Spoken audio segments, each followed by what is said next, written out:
이번 시간에는 레위기 8장부터 27장까지의 전반적인 내용과 레위기에서 중요하게 다루고 있는 거룩 그리고 정결과 부정에 대해서 우리가 한번 살펴보도록 하겠습니다.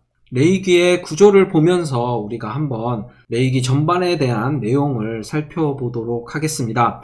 레위기 1장부터 10장까지는 성막에서의 성결, 그러니까 하나님이 머무시는 장소, 그리고 하나님에게 예배, 제사를 드리는 그 장소에서 이스라엘 백성들이 어떻게 성결할 수 있는지 그 내용이 등장을 합니다. 우리가 저번 시간에 배웠지만 여기에는 제사들, 5가지의 제사, 그러니까 번제, 소제, 화목제, 속죄제, 속건제, 이 5가지의 제사의 내용이 등장을 하고, 이 5가지 제사를 어떻게 제사장이 드려야 하는지에 대한 내용이 1장부터 10장까지 등장을 합니다.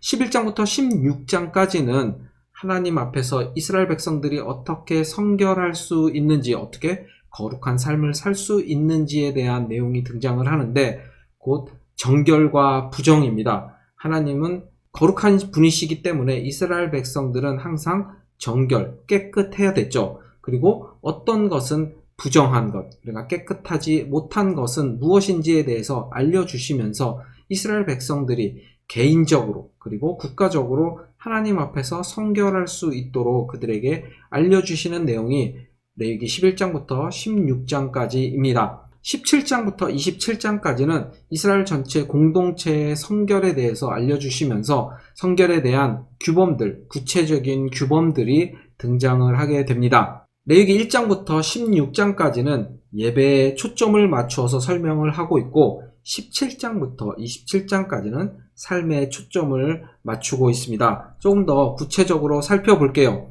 레위기 1장부터 7장까지는 제사에 관한 내용이 등장을 하고, 그 제사를 드리는 가운데 일반 백성들과 제사장들이 어떻게 이 제사를 드려야 되는지 그들의 책임과 임무에 대해서 이야기를 해주고 있습니다. 레위기 8장부터 9장까지는 아론과 그 두 아들이 제사장으로서 서미식을 갖는 내용이 등장을 하고요. 10장에는 아론의 아들인 나답과 아비후가 하나님이 알려주신 방식이 아닌 자신의 방식대로 자신이 각기 향로에다가 각기 다른 불을 담아 하나님에게 제사하다가 그 불에 의해서 죽음을 맞이하는, 그렇게 부적절하게 하나님께 예배를 드리다가 제사를 드리다가 죽게 되는 그러한 내용들이 등장을 하게 됩니다. 레위기 11장부터 15장까지는 개별, 개인에 관해서 어떠한 것이 개인에게 정결한 것인지 그리고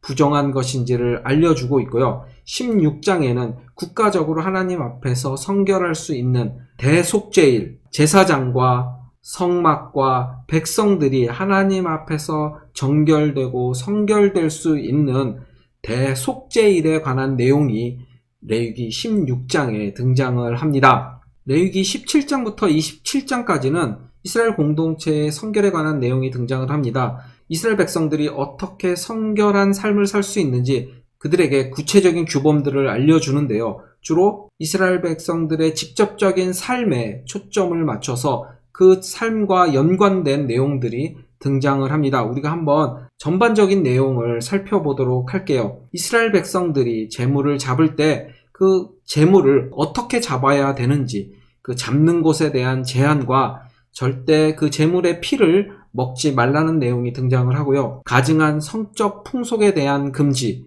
그리고 이웃과 어떠한 관계를 맺어야 하는지, 우상숭배, 접신, 무당, 가증한 성적 행위에 대해서는 반드시 그 행위를 한 자를 죽여야 한다는 내용, 그리고 제사장의 성결 규례, 성물, 즉 제물에 관한 규례, 절기들, 그리고 지성소 안에 등잔과 떡상에 어떻게 불을 켜고 그리고 떡들을 진설해야 하는지 그 내용을 알려주고 있습니다. 그리고 안식년과 희년에 대한 내용, 그리고 축복과 저주, 서원에 관하여서 레위기 17장부터 27장까지는 구체적인 삶의 규범들, 그리고 성결에 관한 규범들을 알려주고 있습니다. 이렇듯 레위기는 하나님께서 거룩하시기 때문에 이스라엘 백성도 거룩하게 되어야 합니다. 그렇기 때문에 이스라엘 백성들이 어떻게 하나님처럼 거룩하게 될 수 있는지, 그들의 삶이 어떻게 그들이 성결된 삶을 유지하면서 정결함과 부정함을 멀리할 수 있는지를 알려주는 책이 바로 레위기라는 것입니다. 레위기 11장부터 16장까지는 우리들에게 정결과 부정에 관한 내용을 상세하게 알려주고 있습니다. 어떻게 살아가는 것이 정결한 삶, 깨끗한 삶인지, 어떤 것이 부정하고 더러운 것인지에 대해서 우리들에게 알려주고 있는 것이죠. 그런데 우리가 정결과 부정을 이해하려면 반드시 구분하고 반드시 이해하고 있어야 되는 개념이 있습니다. 바로 성결과 거룩, 그리고 속된 것과 일반적인 것의 차이를 우리가 구분할 수 있어야 되는 것이에요. 그리고 이 속된 것과 일반적인 것 안에 포함되는 정결과 깨끗함, 그리고 부정과 더러움에 대한 차이도 우리가 구분을 할 수가 있어야 됩니다. 그렇다면 우리가 한번 이것을 자세하게 이해하고 이 개념을 이해하기 위해서 살펴보도록 하려는 것입니다. 그렇다면 첫 번째로 성결과 거룩에 대해서 우리가 한번 이야기를 나눠봅시다. 성결과 거룩은 하나님이 가지고 계신 하나님의 고유한 성품 중에 하나입니다. 하나님은 나는 거룩하다 이렇게 말씀을 하시죠. 하나님의 성품을 드러내신 것입니다. 그렇게 하나님은 성결되신, 그리고 거룩하신, 그리고 이 세상과는 구별되신 분이시죠. 왜냐하면 하나님께서 이 모든 천하 만물을 창조하신 창조주 하나님이시기 때문입니다. 그렇기 때문에 하나님을 제외한 그 모든 만물은 하나님이 창조하신 구분된 존재, 일반적인 존재인 것입니다. 그런데 하나님께서 인간을 창조하실 때는 하나님의 형상을 따라 인간을 만드셨습니다. 그리고 인간을 일반적인 것, 일반적인 하나님이 만드신 모든 피조물과 구별하셨죠. 그래서 하나님이 인간에게 명령을 주십니다. 이 모든 것, 내가 너희에게 준 이 모든 것을 정복하고 다스리고 통치하고 이 땅에서 번성하라고 축복을 주셨죠. 그렇듯이 하나님은 인간을 특별한 존재, 구별된 존재로 만드셨다는 것입니다. 그렇게 인간은 태초에 창조된 그 에덴 동산에서 하나님과 구별된 존재로 특별한 만남을 가졌고 친밀한 관계 속으로 나아갈 수 있었죠.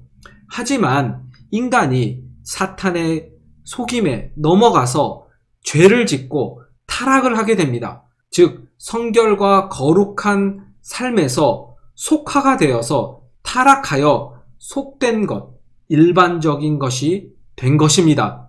이렇듯 성결과 거룩, 속된 것과 일반적인 것을 우리는 구분해 볼 수가 있는 거예요.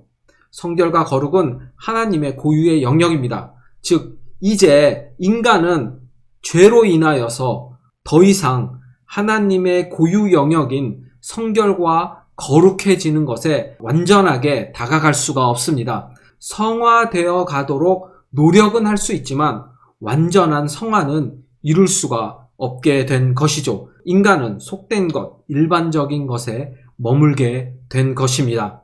두 번째로 속된 것과 일반적인 것을 한번 살펴봅시다. 속된 것과 일반적인 것 안에는 정결과 깨끗함, 그리고 부정과 더러움, 이 두 가지로 구분이 된다고 말씀을 드렸습니다. 우리 인간은 죄로 말미암아 일반적인 것이 되었지만 하나님께서는 우리 인간을 정결한, 깨끗한 상태를 유지하기를 원하십니다.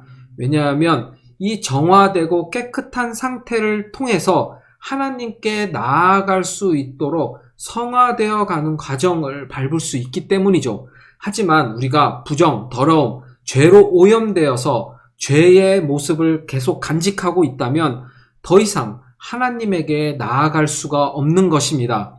그렇기 때문에 하나님께서는 이 레위기를 통해서 이스라엘 백성들에게 너희가 어떻게 정결하고 깨끗한 삶을 유지하며 살아갈 수 있는지, 그리고 더 나아가 어떻게 성화의 과정을 밟아갈 수 있는지를 알려주기 위해서 이스라엘 백성들에게 이 정결과 부정에 관한 하나님의 율법, 그리고 하나님의 제사 방법, 그리고 많은 규범들을 주셨다는 것입니다.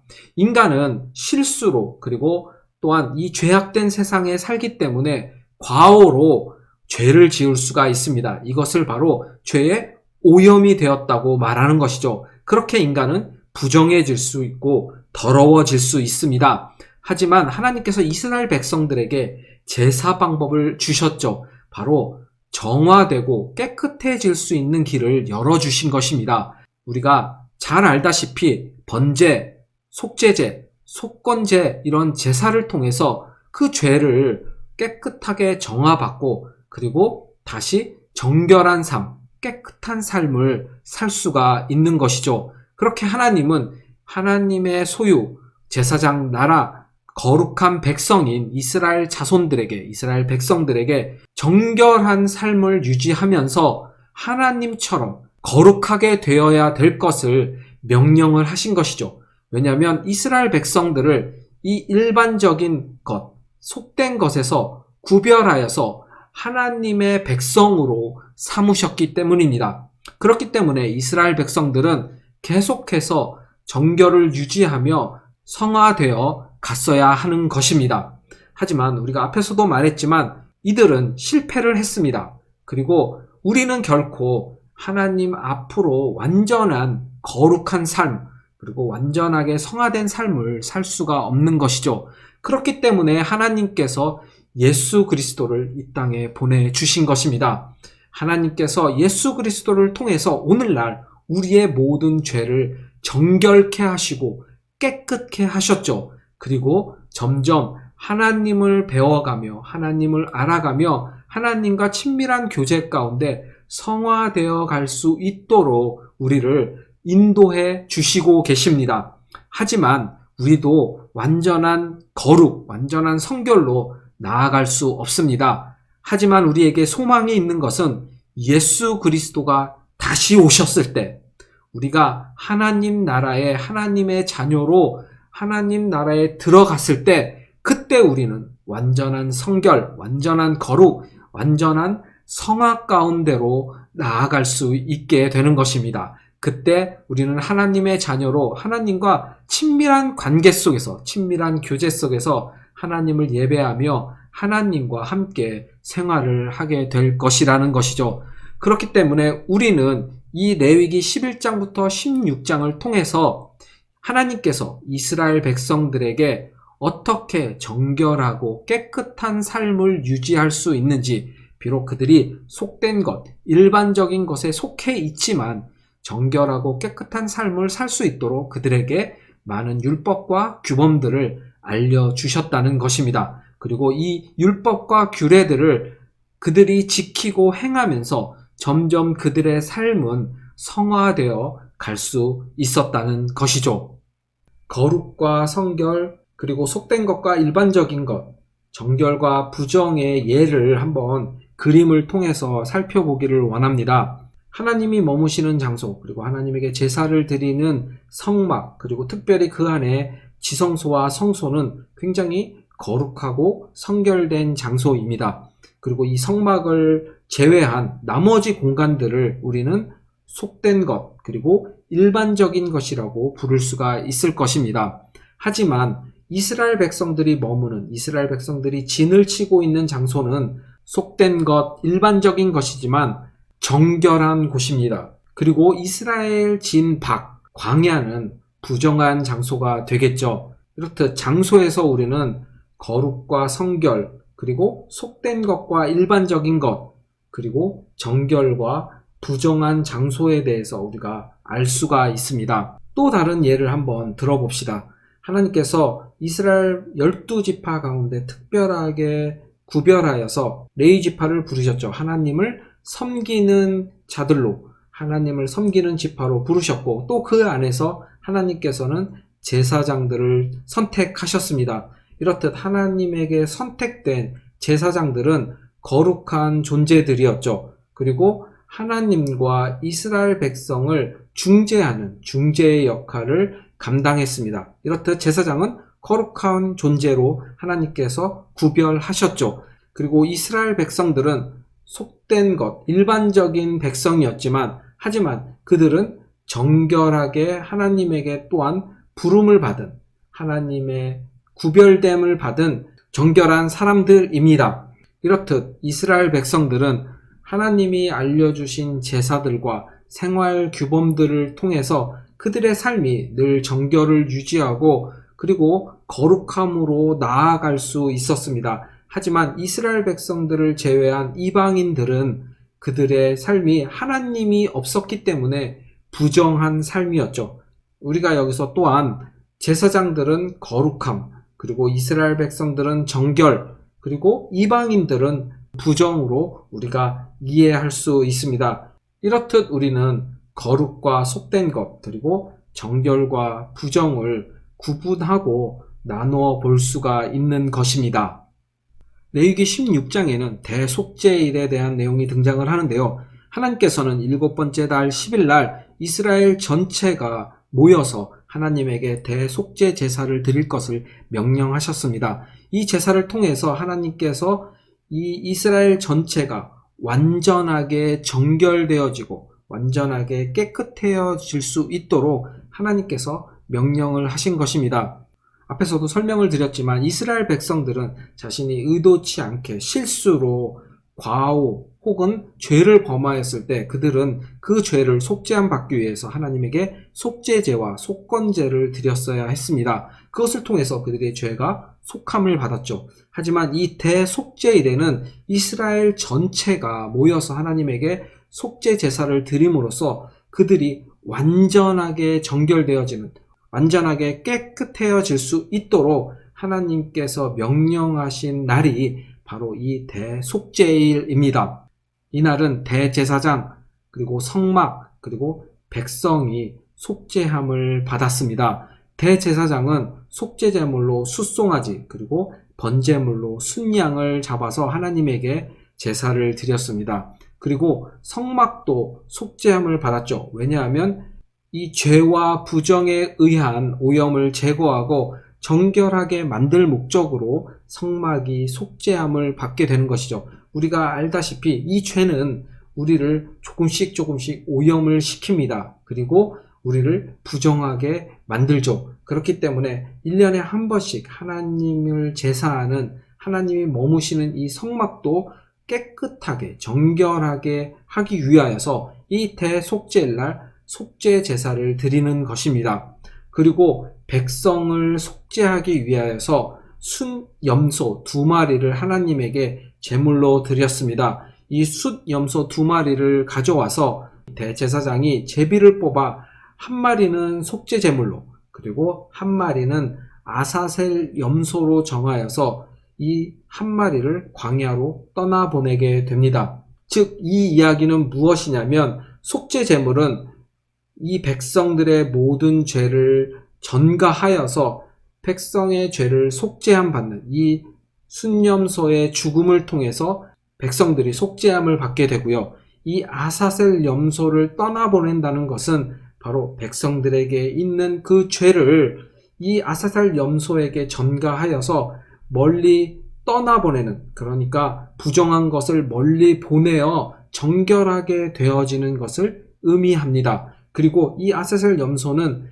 광야, 아무것도 없는 곳에 가서 물도 없고 그리고 먹을 것도 없고 그리고 광야에 많은 들짐승 가운데 이 아사셀 염소는 죽게 되겠죠. 그렇기 때문에 이 아사셀 염소를 통해서 이 죄로 오염된 이 죄는 반드시 죽게 된다는 것을 의미하고 상징적으로 보여주는 것이 바로 속죄제물, 그리고 아사셀 염소입니다. 이렇듯 이 대속죄일을 통해서 하나님께서는 이스라엘 백성들 전체가 하나님 앞에서 완전하게 정결되어질 수 있도록 대속죄일을 제정하시고 이날 대속죄 제사를 드림으로써 이스라엘 백성 전체가, 그리고 대제사장, 성막, 백성이 속죄를 받을 수 있도록 하나님께서 이 날을 지정해 놓으셨습니다. 그렇기 때문에 이스라엘 백성들은 매해 7번째 달 10일 날 이 대속죄일을 지키게 되었습니다. 이렇게 우리는 레위기를 살펴보았는데 우리가 반드시 기억해야 될 한 가지는 이것입니다. 하나님은 거룩하시기 때문에 우리도 거룩하게 되어져야 한다는 것입니다. 그렇게 하나님께서는 우리를 거룩한 백성으로 부르셨다는 것이죠.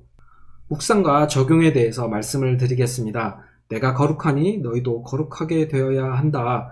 레위기의 띠이었죠. 그렇게 하나님께서는 이스라엘 백성들이 거룩하여질 수 있도록 레위기를 그들에게 주셨습니다. 그 안에는 성결될 수 있는, 이스라엘 백성들이 성결하게 될 수 있는 다양한 규범들을 알려주셨죠. 그렇다면 오늘날 우리가 살아가는 우리는 어떻게 우리가 이 성결을 유지하고 그리고 거룩하고 구별된 삶을 살 수 있는지에 대한 구체적인 방법들을 한번 생각해 보고 그 다양한 방법들을 나누어 보았으면 좋겠습니다. 그리고 세 가지 질문을 바탕으로 다음 구절을 읽고 적용한 후에 우리가 토론 시간에 나누기를 원합니다. 레위기 19장 1절부터 14절 그리고 31절부터 37절을 읽고 난 후에 아래의 세 가지 질문을 적용하고 우리가 함께 모여서 토론을 나누도록 하겠습니다.